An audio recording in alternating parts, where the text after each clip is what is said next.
ঠান্ডা ঠান্ডা ওয়েদার। বলছি তরকারিটা দিয়ে খাও, আলু ফুলকপি ভেজেছি দেবো, আর ডাল আছে। মাছ খাবে? নাও খেয়ে নাও, তেলে ভাজাটা আছে, নষ্ট হবে, ডাল দিয়ে খেয়ে নাও। দিয়ে দিই? ভালো হলো তো? হ্যাঁ, কেন, ফ্রিজে ছিল তো, গরম করে দিলাম। ফুলকপি ভাজা তাহলে আর দেবো, তেলে ভাজা দিয়েছি, তাহলে ডালটা দিয়ে দিই হয়ে যাবে। হ্যাঁ ঠিক আছে, তুমি খাও না, তাড়াহুড়ো নেই।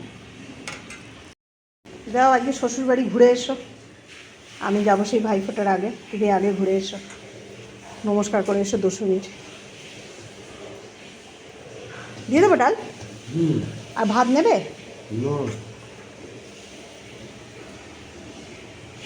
অফিস যাবে বলে বড়মশাইয়ের তো খাওয়া কমপ্লিট, আর দেখো আমি ওর ব্যাগটা একটু আজকে গুছিয়ে দিলাম, কেননা ও আজকে অফিস থেকে মেজো মামা শ্বশুরের বাড়ি, ছোটো মাসি শাশুড়ির বাড়ি আর আমাদের বাড়ি মানে উত্তরপাড়ায় ও আজকে যাবে।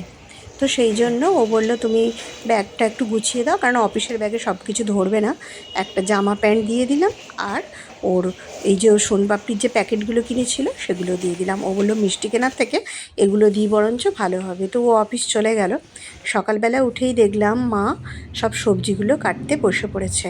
আর আজকে দেখো পাঁচমিশালি একটা তরকারি দিয়েছিল, মূলো, বরবটি, কুমড়ো, পটল, সব রকম যা যা সবজি ছিল সব একটু একটু করে কেটে দিয়েছিল। আর এই তরকারিটা একটু বড়ি দেবো। তারপর আমি ভাতটাও বসিয়ে দিয়েছিলাম আর আটাটাও মেখে রেখে দিয়েছিলাম। আর দেখো এদিকে আলু আর মূলোটা একটু ভেজে নিয়ে এটা একটু আমি প্রেশারে সেদ্ধ করে নেব, কেননা আলু আর মূলোটা সব সবজির থেকে একটু শক্ত হয়, আর এগুলো সেদ্ধ হতে গেলে ওই সবজির সঙ্গে হবে না। তাই জন্য ওটা আগে একটু প্রেশার মেনে নিলে তারপর এই সবজিগুলো ভেজে একসাথে তরকারিটা করলে খুব ভালো হবে। আর ডালের সঙ্গে তো একটা ভাজা হবেই। মা বলল আজকে বরঞ্চ আলু ভাজা দিই। আমি বললাম আলুর সঙ্গে একটু ফুলকপি দেবেন, আমি একটু ফুলকপিটা খেতে সত্যিই বেশি ভালোবাসি। আর দেখো বড়ি ভাজবো, সেই জন্য একটু ওই ছোটো ছোটো বড়িগুলোই ছিল, ওইগুলোই তরকারিতে দেবো, সেইগুলো একটু ভেজে নেবো। আর এমনিতে ডালের সঙ্গে ভাজার জন্য ওই আলু আর ফুলকপি অল্প করেই দিয়েছিল, ওরা একটু খেয়ে গেল আর আমি খাবো। আর শাশুড়ি মা বললো আমার জন্য একটা বেগুন ভেজে নেবো। আজকে আবার রুটি দিয়ে খাওয়ার জন্য বাঁধাকপির তরকারি হলো।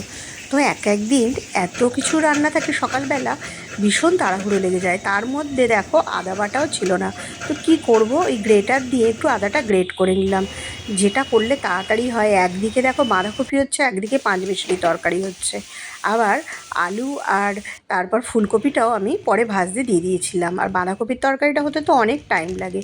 লাস্টে ঘি গরম মশলা দিয়ে বাঁধাকপিটা নামিয়ে নিলাম। আর তারপর তো রুটি, সেটা তো রেগুলার লেগেই আছে, কেননা টিফিনে নিয়ে যাবে, রুটি তো করতেই হবে, বাড়ির সবাই খাবে, আমরা খাবো। তো দেখো রুটিটাও আমি করে নিলাম। আর রুটির সঙ্গে আজকে দেবো বাঁধাকপির তরকারি। আর ও ডিমের অমলেট কি ডিম সেদ্ধ নিয়ে যায়, তো ডিম সেদ্ধটা ওর আমি করে রেখেছি। তো একটা একটা করে অনেকগুলো প্রায় 15টা রুটি হয়েছিল আজকে। আর তারপর ওর টিফিনটাও আমি গুছিয়ে দিলাম।